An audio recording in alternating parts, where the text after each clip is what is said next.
Hey everyone, so currently I think this is a great time to share with you my experience with general contractors. Apologize that I'm working out, but I wanted to get this off my chest. So in 2022, I had a bunch of general contractors give me a quote on my basement and getting it remodeled and redone. A lot of general contractors came from Thumbtack, Angie's List, and then some were actually referrals as well. With the referrals, I didn't hear back from any of them. They never actually came on site to give me a quote for the work. And so those referrals weren't the best referrals. However, I just got another referral recently that I'm going to check out. One of the people in Thumbtack that I reached out to as a GC, they had a home listed as their place of business and seemed to be a third party for the owner of the operation. They had 3 reviews and claimed to be in business for the last 22 years. So I saw a lot of issue with that, being that you only have 3 reviews in 22 years. And personally, I didn't see how I can trust someone with a project that may seem small, but requires a lot of my working capital to get started. And so I had got a quote, and it was almost twice as much as what I had to do this basement repair. And my mistake was telling the contractor how much I had to do the job. So what did the contractor do? They went and cut costs, did whatever they could in order to fit my budget into their price plan. And in return, they want me to go and purchase certain materials not included in that budget. So out of the money that I have budgeted for the project, I now have to pull money out of thin air to purchase additional materials in order to complete this project. So that was another red flag, that they were able to fit into my budget when they first told me how much it was gonna cost. Second red flag is when they asked for the down payment, it was 44% of the total cost of doing the project, claiming it was material costs as well as labor. I offered to purchase the materials. They had a problem and an issue with that, stating that they don't do business that way, that they must purchase the materials. I've never heard that before either. So, as I reached out to a bunch of general contractors, a lot of them told me that since they are 3 weeks out, which is a great note of information to have, if they were a week out, that would be a little different, because some GCs do get their own materials and just want to handle the job themselves and make sure they have the right tools.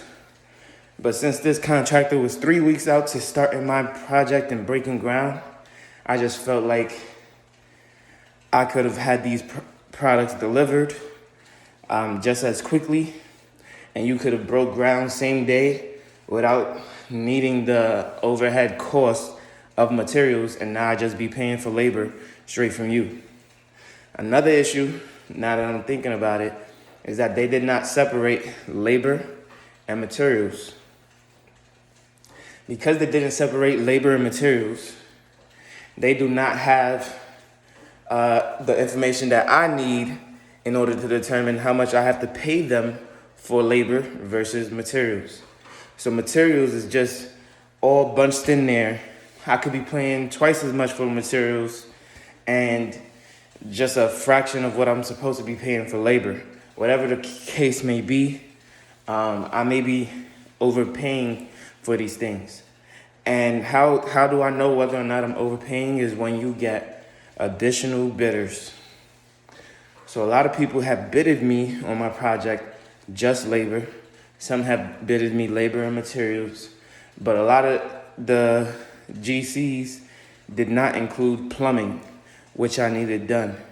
And because plumbing wasn't included, I could not move forward with some of these GCs, which has led me to the position that I'm in now, still needing my rough-in plumbing, still needing permits pulled, making sure that the GC is on site and ensuring my project gets done to its fruition. And, you know, if you pay someone half of the project or the whole project, 70%, 90% of the project, doesn't matter how nice of a person they are to you, they'll probably walk away and work on a whole nother project. And so it's important, especially when working with general contractors, to ensure that they do a great job. They have tons of reviews, not just some. Maybe they have worked with somebody that you know. They have a place of business that you can follow up on. They are licensed. They have insurance. They're bonded by the state and county that you're in. So these are a lot of nuggets that I'm dropping right now. Some that is freshly new to me as well.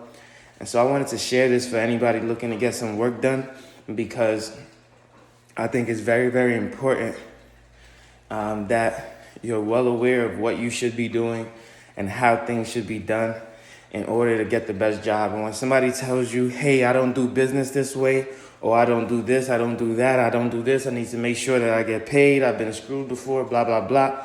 Well, guess what? I worked very hard for my money. It's probably taken me 6 months, a year, 2 years to acquire this money. And I want to do this project one time, not 2 or 3 times.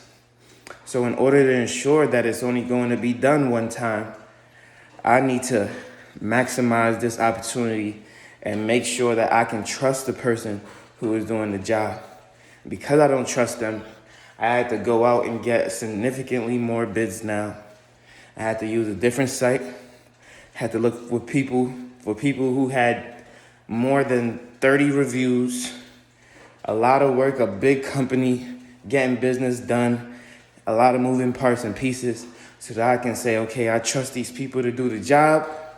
Now, let's get started, let's get moving, let's make it happen. So that's where I'm at with that. And I'm super, super excited that I have some companies that are a little bit more reputable that I can trust. I don't know what those quotes are gonna come in as. I have a couple people that I'm seeing next week, and a couple people that I'm seeing even tomorrow. So again, can't wait to see what all is going to be done. And when working with general contractors, again, continue to do your due diligence and make sure you don't get screwed. Do not ever, ever, ever put a down payment of 40%. Even 30% might be a lot, especially if it's not including material costs. You want to see that person on site. You want to be able to pay them same day, check, cash, whatever it is, Apple Pay, whatever they need. Make sure you got it and make sure they get paid on time. But again, you don't want people not taking your job seriously. You want to pay them in increments, and you want to make sure that you have a contract and things are being done according to that contract, and they're being paid on drawers according to that contract. And so I don't have a contract with this contractor. They just had 3 payment options for me. Now they're trying to do 4. And they said it was for to ease the burden on me. I don't need it to be easy. Listen, I need it to be as tough as possible. I need you to break down everything. And I need to ensure that when I pay you, I'm paying you for work that is being done properly. And, one thing he said to me is, hey, I got 15 people that I'm working on, 15 calls that I just got today, a lot of quotes that I got to make. I said, well, if that's the case, go ahead and do those jobs, because I'm not in a rush to give my money away to somebody I don't trust. And so with that being said, understand that I'm pretty sure he's going to call me again and again and again. And somebody like that just seems very, very fishy to me. So I don't really want to work with them anymore. I'm good on that. And because of that, you know, it's deuces on to the next. Looking for a contractor that I trust and that I can put tens of thousands of dollars in their hands and ensure that my work gets done. So if you like this video, if you want more updates like this, let me know in the comment section down below. Be sure to like and subscribe.